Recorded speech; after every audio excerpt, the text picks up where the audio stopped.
नमस्कार. माझ्या व्हिडिओमध्ये आपलं स्वागत आहे. काय वाटतं मित्रांनो? मार्केट क्रॅशची परिस्थिती निर्माण झाली आहे. मार्केट क्रॅश होऊ शकतं. चला, आजच्या व्हिडिओमध्ये आपण ही गोष्ट जाणून घेऊया. आजच्या आपल्या व्हिडिओला सुरुवात करूया. आज सर्वात पहिले आपण बँक निफ्टीचं अनालिसिस करून घेऊ. चालू करू आपण बँक निफ्टी पासून. तर बँक निफ्टीमध्ये जर आता आपण मोठ्या टाइम फ्रेमवर पाहू, एक वीक संपलेला आहे. सोमवारपासून नवीन वीक स्टार्ट होणार आहे. तर वीकली कॅन्डल आपल्याला काय सांगते? आपण सगळ्यात पहिले वीकली कॅन्डलवर हे होऊन जाऊ, स्विच होऊन जाऊ. बँक निफ्टीमध्ये वीकली कॅन्डल एक निगेटिव्ह कॅन्डल बनली आणि वीकली फॉर्मेशन एक लोअर हायचं फॉर्मेशन ला सुरुवात झाली. कन्फर्मेशन अजून नाहीये, पण प्रिव्हियस हाय पेक्षा लोअर हाय आहे. तर आपण म्हणू शकतो इथं कुठतरी यूज खाली येईल आणि परत रिव्हर्सल एक येऊ शकतो. पण कुठपर्यंत मार्केट येईल? तर चला डेली चार्ट वरती आपण एकदा पाहून घेऊया. डेली चार्ट वर गेल्या 2 दिवसापासून डोजी कॅन्डल बनते. याचा अर्थ काय? की सेलर मार्केट खाली आणतात आहे, बायर परत वरती घेऊन जातात आहे, परत गॅप डाऊन झालं, परत सेलरनी मार्केट खाली घेऊन गेले आणि परत मार्केट रिटर्न आलं. बायर्स आणि सेलर्स मध्ये ही फाईट चालू आहे. या डोजी कॅन्डलचा अर्थ हाच आहे. आणि जे आपलं चॅनल आहे अजूनही त्या चॅनल मध्येच मार्केट आहे. तर चला 15 मिनिटावर काय घडतंय ते पाहू. पिक्चर क्लिअर होऊन जाईल एक्झॅक्ट काय होतंय आणि काय नाही. 15 मिनिटामध्ये जर पाहिलं तर आपण काल डिस्कस केल्याप्रमाणे 300चं टार्गेट आपण इथून डिस्कस केलं. हे जर फॉलो थ्रू झाला तर आपण 300च्या लेवलसाठी वाट पाहणार होतो आणि इथं स्क्वेअर ऑफ करणार होतो, जी काय पोझिशन ओपन करणार होतो ती.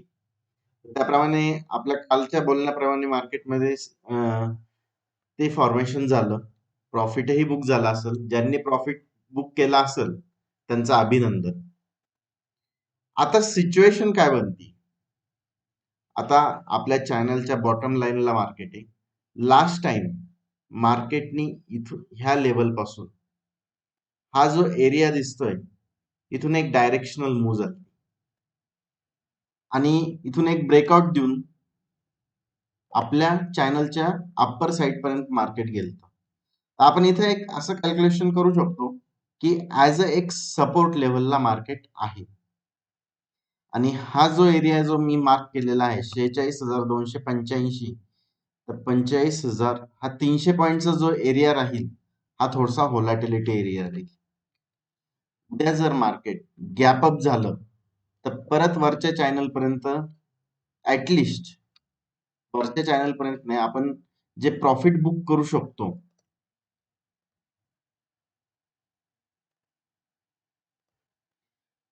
ह्या लेवल पर्यंत आपण एक प्रॉफिट बुकिंग 47,000चा राऊंड लेवल पर्यंत आपण मार्केट पाहू शकतो आणि इथून नंतर डिसिजन होईल मार्केटमध्ये काय होणार आहे ते. हा ही रेंज आपल्याकडे सध्या आहे. जर वरच्या साईडला हा हाय ब्रेक झाला तर आपल्याला 200 ते 300 पॉईंटची मुवमेंट इथं कॅप्चर करता येईल. गॅपअप मार्केट जर झालं तर, आणि जर फ्लॅट ओपन झालं तर हा एरिया जो आहे तो पूर्णपणे व्होलॅटिलिटी एरिया राहील.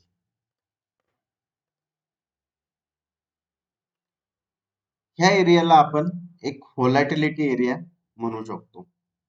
मार्केट इथे जर फ्लॅट ओपन होऊन खाली आलं तर ट्रेंड लाईनचा सपोर्ट घेऊन वरती जायचा प्रयत्न करू शकतो. आयदर जोपर्यंत हा हाय ब्रेक होत नाही तोपर्यंत आपण ह्या ट्रेडसाठी कन्सिडरेशन राहणार नाही. आणि हा खालचा एरिया जो लास्ट टाइमला बायर आलते ह्या एरियामध्ये, हा पूर्ण एरिया, तर ह्या एरिया जोपर्यंत पूर्णपणे खाली जात नाही, 46,000च्या खाली मार्केट क्लोज होत नाही, तोपर्यंत आपण सेलिंगचा विचार करणार नाही. कारण का, हा पूर्ण एरिया व्होलॅटिलिटीचा आपण कन्सिडर करू शकतो. हे जर ब्रेकडाऊन झालं, रिटेस्ट झालं, तर इथं छोटा स्टॉप लॉस लावून पहिलं टार्गेट तुम्ही 46,000चं घेऊ शकता. आणि त्याच्यानंतर ही लेवल ब्रेक झाल्यानंतर तुम्हाला 1,000 पॉईंटचा मुवमेंट, 1,000 पॉईंटचाच का, तर ह्या लेवलनी आपलं चॅनल ब्रेक होईल आणि लास्ट स्विंग पण इथून ब्रेक होऊन जाईल. हे चॅनलचं जे आहे 1,000 पॉईंटचं हे चॅनल मध्ये मूव्ह करतोय, तर त्याचंच रिफ्लेक्शन आपण जर खाली घेतलं तर इथून आपल्याला 1,000 पॉईंटचं खालचं टार्गेट पर्यंत भेटू शकतं. आता निफ्टीकडे वळूया आपण. निफ्टीमध्ये काय घडतंय निफ्टीला पाहूया. आणि थोडस ह्या एरियामध्ये, ह्या कालच्या 15 मिनिटाच्या एरियामध्ये जर आपण लेवल जर पाहिली, साधारणतः 700च्या लेवल पर्यंत, 700 ते खाली 300 ची लेवल, ह्या एरियामध्ये थोडस प्रिकॉशन घ्यावं लागेल तुम्हाला.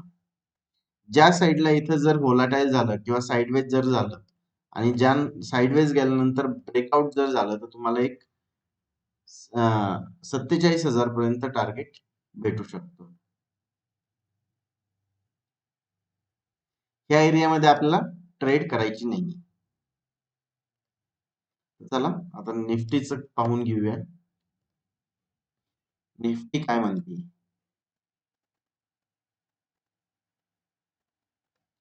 हा निफ्टीचा चार्ट मी ओपन केला, तर निफ्टीचा वीकली चार्ट आणि बँक निफ्टीचा चार्ट हा एकसारखाच आहे.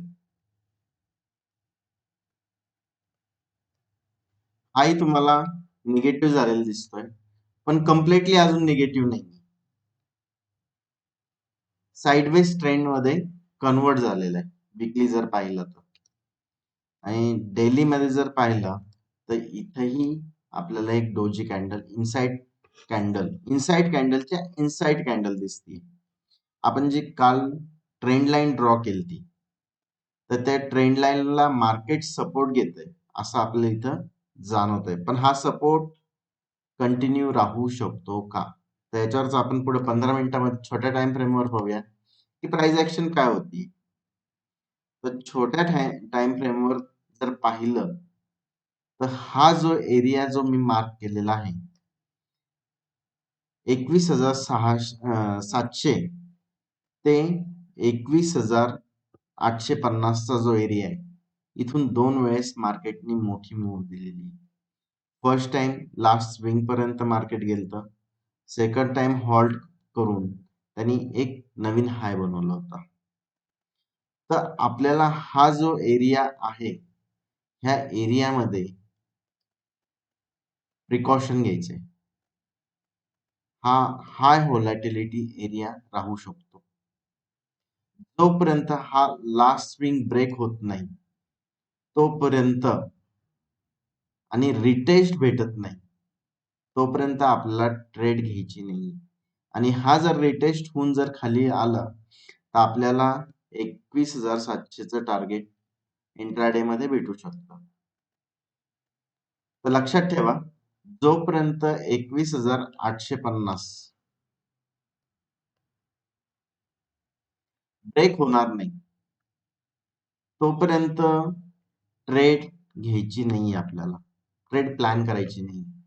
हा 21,850 ते 21,950 हा 100 पॉइंटचा एरिया जो आहे, हा व्होलॅटिलिटी एरिया राहणार आहे. त्याच्यामुळं आपल्याला ह्या एरियामध्ये जोपर्यंत कन्फर्मेशन भेटत नाही लोअर लोचं, तोपर्यंत आपण काम करणार नाही. असंही म्हणू शकतो की आपण नेक्स्ट वीक मध्ये की आपल्याला एक व्होलाटाईल मार्केट पाहायला भेटू शकतं. तर 850, 21,850च्या खाली जर प्राइस ऍक्शन बनली तर आपला नेक्स्ट टार्गेट राहील 21,700चं.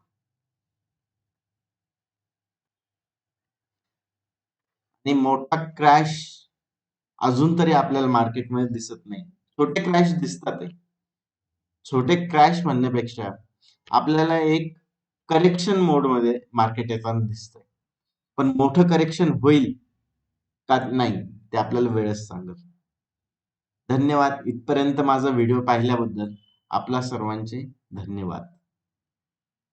भेटूया परत नवीन व्हिडिओमध्ये. तोपर्यंत नमस्कार.